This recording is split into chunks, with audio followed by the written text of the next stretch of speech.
లే, ఎంతసేపు పడుకుంటావు? నాన్నగారు వచ్చే టైం అవ్వింది.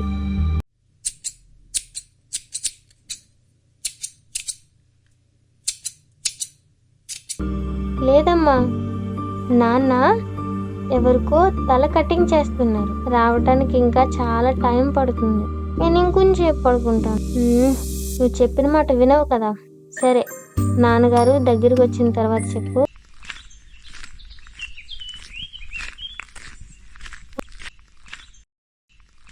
అమ్మా, నాన్నగారు వస్తున్నారు, వంట తయారు చెయ్యి. సరే. హలో, నువ్వు ఇంకా లేవలేదా? నువ్వు కూడా నాతో రేపటి నుంచి రా పనికి. ఏంటి నాన్న, ఆ తల కట్ చేయడం నా వల్ల కాదు. నేను నీకన్నా గొప్పవాడిని అవుతాను. ఎలాగా? మన దగ్గర ఉన్న రాజమహల్లో ఆమె ఉంది కదా, నేను రాజుగారి యొక్క కూతుర్ని వివాహం చేసుకుని ఆ రాజ్యాన్ని పరిపాలిస్తాను.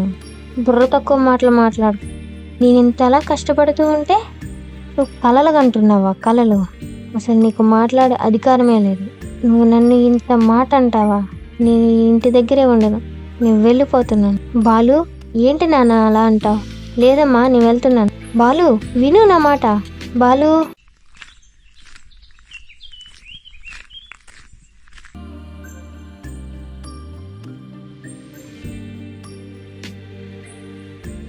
అన్నీ నువ్వే తినేస్తే ఈ గ్రామం వాళ్ళు ఏం తింటారు?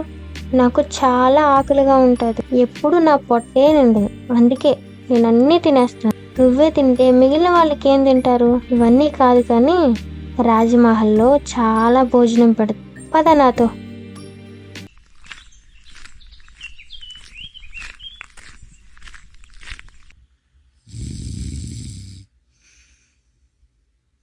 ఎవరో నిద్రపోతున్నట్టున్నారే, సౌండ్ వస్తుంది.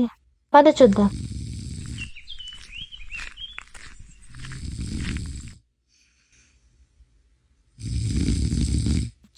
ఎక్కడా ప్రశాంతంగా నిద్రపోను. అరే, మేము నిన్నేమైనా లేపామా?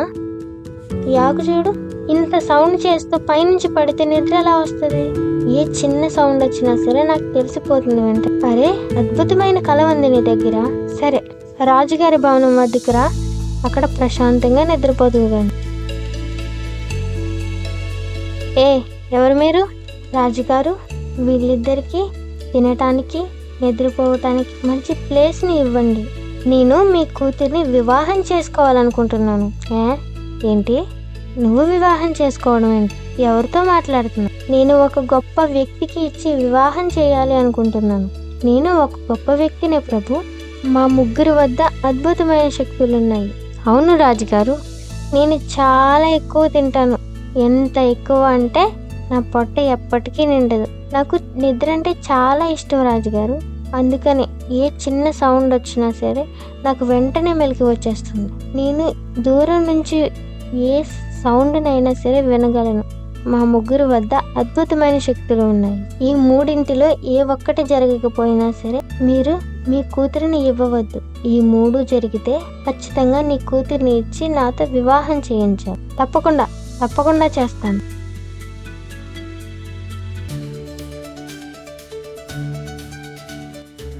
రవి కూర్చుని భోజనం చేస్తున్నాడు. ఇక్కడున్న ఆహారం మొత్తాన్ని ఖాళీ చేశాడు.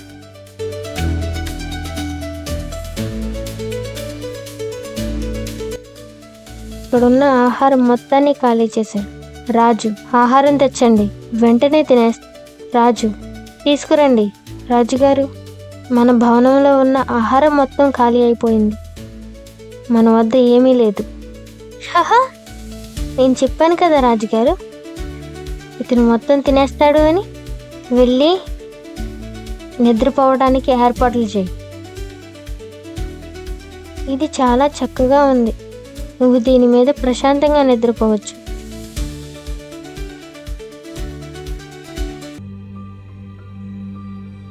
ఏమైంది? ఈ పరుపు కింద వెంట్రుక ఉంది. నాకు నిద్ర రావటం లేదు. లేపండి. చూసారా రాజుగారు, ఈ ముగ్గురి దగ్గర నిజంగానే అద్భుతమైన శక్తులు ఉన్నట్టున్నాయి. మూడవది నేను జరగనివ్వను. నా ఒక్కగానో ఒక కూతుర్నిచ్చి ఇతనితో నేను వివాహం చేయలేను. సరే ఇంక వెళ్ళండి, నేను ఇంకేమీ చూడాలనుకోవట్లేదు. నేను ఇంకా ఏమీ చేయలేదు కదా. నేను రాజుని, నేను ఏది చెప్తే అదే. వెళ్ళండి ఇక్కడి నుంచి. అంటే మీరు వివాహం చెయ్యరా? వెళ్ళండి. నేను ఇప్పుడే విన్నాను, మీ రాజ్యం పైన దౌర్జన్యం చేయడానికి వేరే పక్క రాజ్యం వాళ్ళు వస్తున్నారు. ఏం మాట్లాడుతున్నావు నువ్వు? నేను నిజమే చెప్తున్నాను రాజు. మీరు నిద్రపోయిన తర్వాత మిమ్మల్ని చంపటానికి వస్తున్నారు. రాత్రి సమయంలో రాజుగారిని చంపటానికి కొందరు వస్తారు. ఈ రాజ్యాన్ని కూడా నేనే పరిపాలిస్తాను. చంపండి.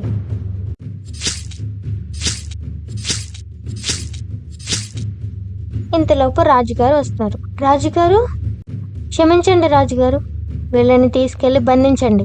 నీవు లేకపోతే ఈరోజు నేను బ్రతుకుండేవాడినే కాదు, ఈ రాజ్యం కూడా ఉండేది కాదు. నువ్వు చాలా గొప్పవాడివి. నేను ఖచ్చితంగా నా కుమార్తెని నీతో ఇచ్చి వివాహం చేస్తాను. అందరి సమక్షంలో వీళ్ళిద్దరికీ ఎంతో గొప్పగా వివాహం చేస్తారు.